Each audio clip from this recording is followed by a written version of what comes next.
Tu t'es attaché aux personnages du roman que tu lis. Marianne, Arthur, Anaïs.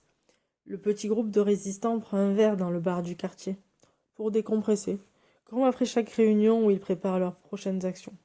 Seulement voilà, quelques pages en arrière, t'as vu un commandant nazi en train de placer une bombe sous la table où les trois résistants ont l'habitude de se parler. Une discussion banale, ennuyeuse s'enclenche autour de cette table. Le nombre de cigarettes qui fument, les relations conjugales. Mais toi, tu sais pour la bombe. Quand est-ce qu'elle va exploser? T'as envie de leur crier de partir? Voilà. Tu veux créer du suspense dans tes histoires, mais tu penses que pour créer du suspense, tu dois surprendre le lecteur? Tu es au bon endroit. Si l'intro a titillé ta curiosité, reste jusqu'à la fin. À présent, laisse-moi te parler de l'ironie dramatique, ou le concept de bombe sous la table d'Alfred Hitchcock, dont je t'ai donné un exemple en introduction.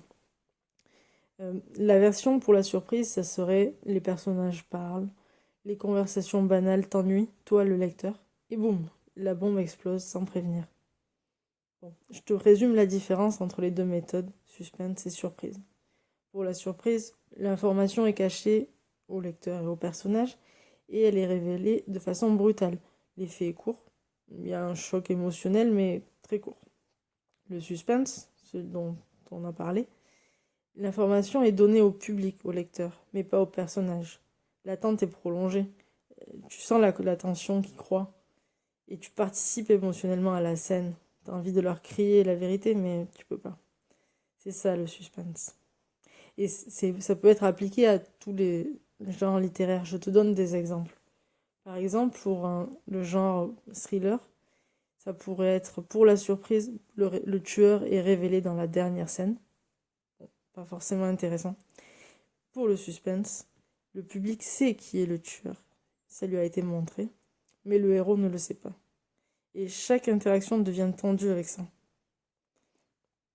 Pour la romance, la surprise, ça pourrait être une déclaration d'amour soudaine, alors que le suspense, le lecteur va savoir que les deux personnages s'aiment, parce que l'auteur va lui montrer des exemples, des preuves, mais de leur côté, les personnages ne se l'avouent pas.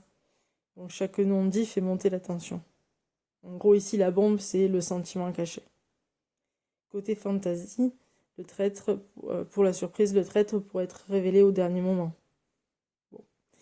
Et côté suspense, le lecteur sait qu'un personnage est corrompu, le héros lui fait confiance, et du coup, chaque décision est dangereuse et le lecteur a envie de crier au personnage, au héros, non, ne lui fais pas confiance. C'est ça le suspense.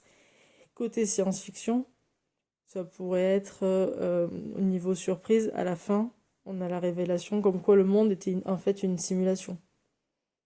Côté suspense, le lecteur sait que le monde est une simulation, qu'il est instable. Et les personnages, eux, vivent normalement à l'intérieur. Mais il y a des anomalies et chaque anomalie va inquiéter le lecteur. Et côté comédie, ça marche aussi. Côté suspense, ça pourrait être que le public sait qu'un mensonge va être découvert, mais que le personnage, lui, continue à s'enfoncer, par exemple. Donc la bombe, ça va être la honte un peu imminente. Voilà. Voilà pour les exemples.